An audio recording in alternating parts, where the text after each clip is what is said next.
The night before his ceremony, Prince Ukekwe woke to his dead mother screaming, "Wake up, Ukekwe! If you stay, you will bleed until you join me. Run!" At 17, he had seconds to decide: trust a ghost or trust the stepmother who smiled while sharpening her knives. He vanished that midnight with nothing but a wrapper and a penknife. What happened next would change the kingdom of Omuma forever. If you like this, I'd really appreciate it if you could hit that like button and subscribe for more legendary tales. King Dozie, the ruler of Omuma, was a good man and a strong warrior, but his heart was broken early. His first wife, Queen Adora, died suddenly, leaving behind a boy named Prince Ukekwe. Ukekwe was only 6 years old. He had his mother's eyes and his father's gentle smile. Queen Adora had been beloved by the people and fiercely protective of her son. But death claimed her, leaving the young prince in his father's care. The king loved him dearly, yet Ukekwe often felt alone in the grand palace. After a year and 6 months, King Dozie took a second wife named Amuta. She was very beautiful and carried herself like a blessing. Soon after her arrival, she bore a son, Ajagu. Later, she gave birth to another boy, Ilono. To the outside world, she appeared the perfect mother. She smiled at Ukekwe, fed him, dressed him. But the teeth that smile are often the same teeth that bite. Ukekwe grew alongside his stepbrothers. Innocent and kind, he called Amuta mother and loved Ajagu and Ilono as brothers. He did not see the way Amuta watched him with quiet resentment. A fire burned in her heart, jealousy. Why should the child of a dead woman be king, she would think. My son deserves the throne. Each time the king praised Ukekwe, her heart darkened. Each time the elders admired him, it felt like a blow. She knew that as long as Ukekwe lived, her sons would never rule. Ukekwe was not entirely alone. In Omuma, the dead are never truly gone. His mother began to visit him, first as a cold breeze or a bird singing near his window when danger was close. Later, she appeared in dreams, glowing like moonlight. My son, she warned, be careful what you eat, be careful where you walk. The hands that feed you may wish to bury you. Ukekwe was confused. He did not want to believe his stepmother was evil, but the tension in the palace thickened. Servants whispered, guards grew uneasy, the queen scowled when he answered questions at court and whispered to Ajagu in ways that slowly poisoned his mind. King Dozie noticed the strain but did not fully understand it. Still, he loved Ukekwe. A throne is not won by birth alone, but by courage, wisdom, and endurance, he once told him. Years passed. Ukekwe grew tall and thoughtful. Ajagu grew bold and proud under her mother's influence. Amuta became bolder too. She no longer pretended affection. One night, as Ukekwe lay awake at 17, his mother's spirit appeared again, this time stern. Your life will be threatened. When the time comes, you must leave. Trust no one fully. The palace had become a battlefield of hidden powers. The night before the ceremony, Ukekwe's mother appeared in his dream. This time, she screamed, "Wake up, Ukekwe! Wake up! Tomorrow they will perform the Ichi scarification ceremony and your life will be in danger. You must leave. If you stay for the ceremony, you will bleed until you join me. Run! Go to the land of Anuka, find the Udonka shrine and take refuge there. I will guide you on your way. Run now. There, you will learn to grow stronger than they can ever imagine." Ukekwe woke up in a cold sweat, his heart pounded. Leaving meant abandoning the palace, leaving his father, and stepping into the unknown. But he had learned to trust his mother's spirit. Her guidance had always been true. The boy understood that staying would be far more dangerous than running. The palace was silent. The moon was high. He grabbed nothing but a wrapper and his penknife. As midnight approached, Okekwe slipped from his bed, careful not to wake the guards who slept lightly in the halls. He moved like a shadow, silent and precise. Every step brought a chill of fear, but also a surge of determination. He was leaving the palace not as a frightened boy, but as a prince who understood that his destiny depended on survival, and vanished into the thick, dark forests. Queen Amuta had planned to use the opportunity of the scarification exercise, with the help of her witch doctors, to do away with the prince by causing a mistake during the ceremony. Either the knife would slip and an unstoppable bleeding would result, or the wound would get infected. But the spirit world moves faster than the living. Okekwe's mother had seen their plot and taken care of it. When the sun rose, the scarification artists arrived with their sharp knives. It was a painful exercise of carving tribal marks on the face, a dreaded ordeal. It was part of the royal facial marks and authority that the king's sons must bear, especially the heir apparent. The king sat on his throne, waiting for his son, but the prince's room was empty. Chaos broke out. King Dozie was frantic. He sent search parties to the north, south, east, and west. For 7 days, the drums fell silent in Omuma. The king refused to eat. The royal diviners were called. They cast their cowries on the ground. They looked at the king and said, "Do not weep, king. The bird has flown to a high branch to avoid the snake. Your son is alive. He is safe. He will return when the time is right." The king held on to that hope. But the queen was terrified. If he was alive, he could come back. She needed him dead. While the palace mourned, she took her son, Ajagu, and secretly visited the evil witch doctors in the land. She spent heavy money, made sacrifices, goats, and all sorts of animals as was demanded. She wanted a spell that would make Okekwe mad or make him forget his home forever. But Okekwe was far beyond her reach. After a long, dangerous journey, tired and hungry, the young prince had stumbled into the Udonka shrine in Onunka. This was a place of great spiritual power. The chief priest there was an old man with eyes that looked like they had seen the beginning of time. He didn't ask Okekwe's name. He just looked at him and said, "The spirit of your mother is strong, boy, but you are weak. If you go back now, they will kill you. You must stay. You must serve. You must learn." And so the prince settled down and became a servant. Imagine this, an heir apparent sweeping the shrine floor, fetching water from the stream, sleeping on a hard mat. But all were part of the training he must undergo in order to get what he wanted. While he worked, the chief priest initiated him into the deep mysteries of the Udonka cult. Okekwe began to see things before they happened. He learned how to use herbs to handle poisons and a host of other things, and these made his spirit stronger and stronger, like iron. Years passed. The boy became a man. He fell in love with the last daughter of the chief priest, Ugoma. She was tall and had the beauty of a goddess. She was wise and strong. She loved Okekwe, and they married and had 2 sons. Okekwe was happy, but he never forgot Omuma. Back in Omuma, Queen Amuta was getting impatient. It had been years. The king was old and frail.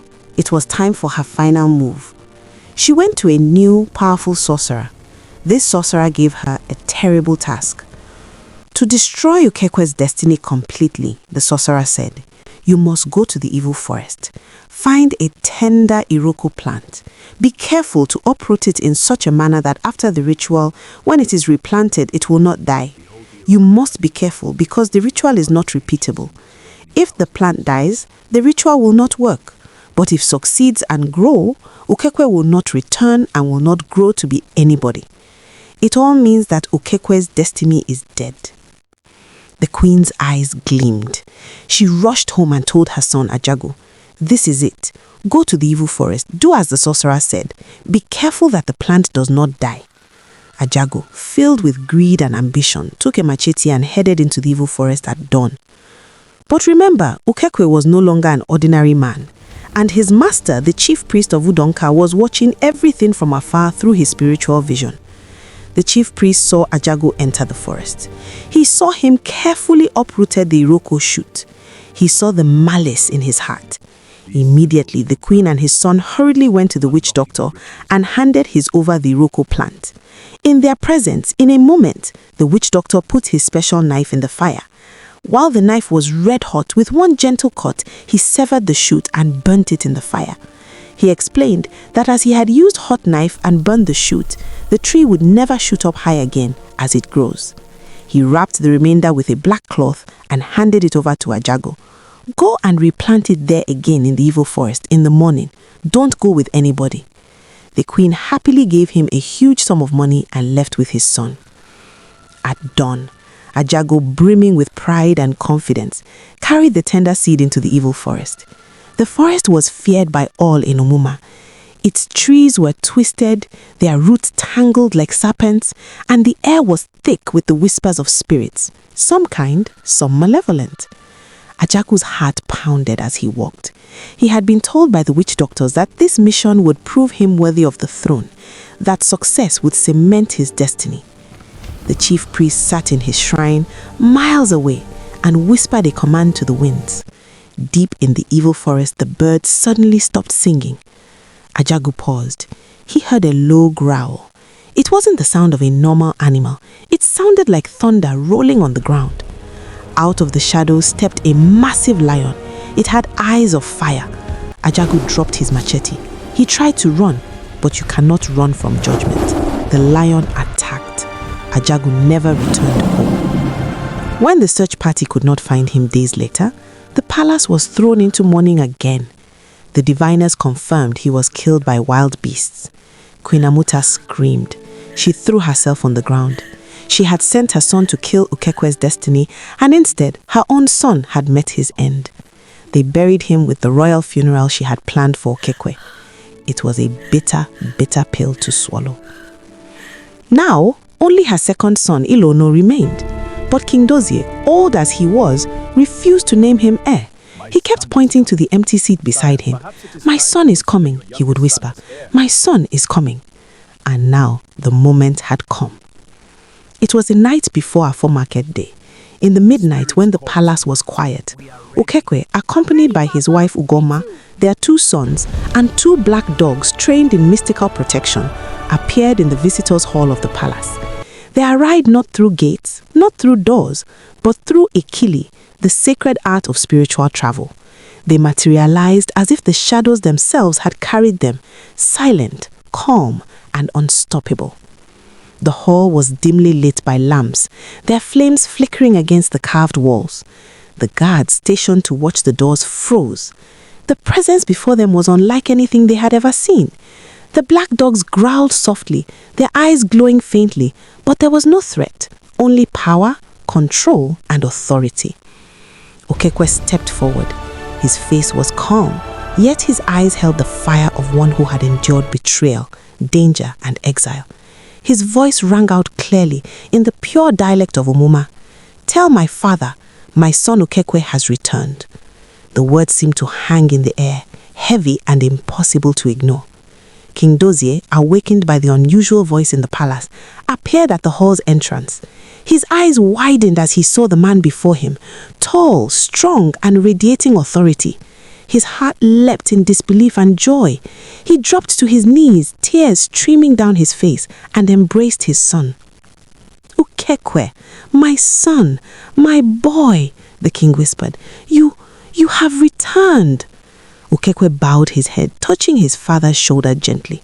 "Father," he said softly, "I have returned as I was meant to, by the guidance of the spirits and by my mother's watchful eyes.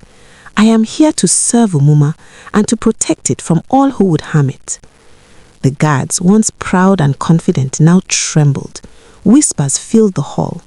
The queen, Amuta, stood in the shadows, silent, her heart pounding in fear. She had expected him to return one day, perhaps, but never like this, strong, calm, and impossible to intimidate. Her schemes, her curses, and her manipulations had been rendered powerless. For 7 days, the palace was alive with celebrations. Masquerades danced through the courtyards, drums thundered from dawn until night, and the people of Umuma came from villages near and far to witness the return of their prince. Okekwe's presence inspired awe and reverence. He spoke with the elders, shared wisdom, and listened to the concerns of the people. It was clear that he had grown into a man worthy of the throne, not just by birth alone, but by courage, patience, and destiny. The queen, Amuta, watched silently. Her son Ajago had perished in the forest, and Ilono remained too gentle, too weak to challenge the returning prince. Her power, once feared, was now meaningless. Okekwe's return had shattered the web of schemes she had carefully woven over the years. Okekwe did not seek vengeance. He did not need to. His strength and wisdom themselves were a warning. The palace, once a place of fear and jealousy, now thrummed with hope and new energy.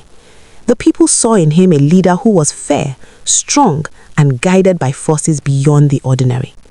King Dozier, now aged and frail, smiled through tears. He could see that the prophecy had been fulfilled. The boy who vanished had returned as a man capable of leading the kingdom. The chief priest, watching from the shadows of the hall, nodded in silent approval. Okekwe had followed the path of patience, of learning, and of growth. He had become stronger than even the queen's darkest ambitions.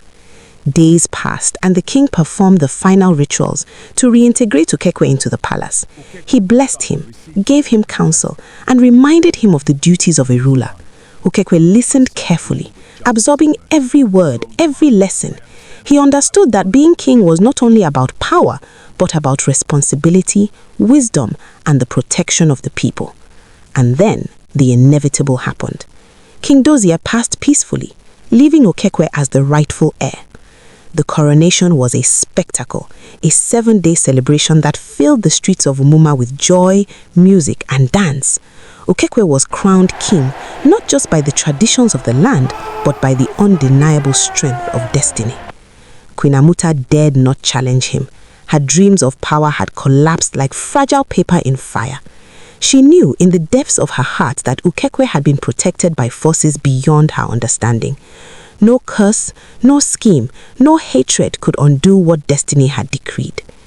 Under Okekwe's reign, Umuma began to flourish. He strengthened traditional institutions, like the Ozo title. He stopped persons of questionable character and means from taking the Ozo title. He restored lands and rebuilt relationships with neighboring towns. Yet, challenges arose. One neighboring kingdom, Amaku, refused to return lands taken during years of neglect and conflict. They underestimated the power of Umuma and the man who now ruled it. Okekwe, guided by the chief priest and armed with the mystical power of Ikili, prepared his army for war. But this was no ordinary army. His soldiers moved with the precision of shadows, invisible and unstoppable, striking with swiftness that left enemies bewildered and fearful. Before dawn, the Amako forces were defeated without a single prolonged battle. The leaders of the town, awed by the strength of Okekwe's army and the unseen power that guided them, surrendered.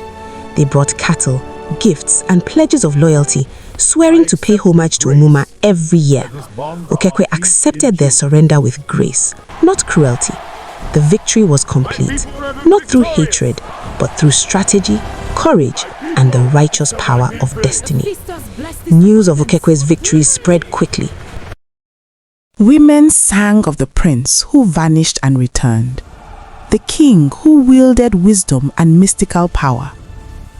Across villages, people told stories of his courage and destiny's triumph over envy. Queen Amuta watched Okekwe with silent recognition, understanding that destiny could not be bent or destroyed. Under Okekwe's reign, Umuma flourished. Markets thrived, children laughed, and neighboring towns respected the kingdom. The chief priest guided him spiritually, keeping him connected to protective forces. Okekwe taught his sons leadership, combat, patience, and respect for destiny. He shared stories of his exile and the spirits who guided him. A true ruler is made by courage, wisdom, and justice, not birth alone. Queen Amuta cast away quietly, her ambition undone. She had underestimated the boy she despised, who returned unbreakable. Okefwe grew old, but his reign remained strong. His wisdom and fairness became legendary. Bards traveled village to village, recounting his tale, inspiring children to trust that destiny, once chosen by heaven, cannot be broken. One evening, silver-haired Okefwe paused before a carved pillar, thinking of his mother Queen Adora, Queen Amuta, and his people. A gentle breeze carried whispers only he could understand. If you enjoyed this story, please like, subscribe, and hit the bell icon.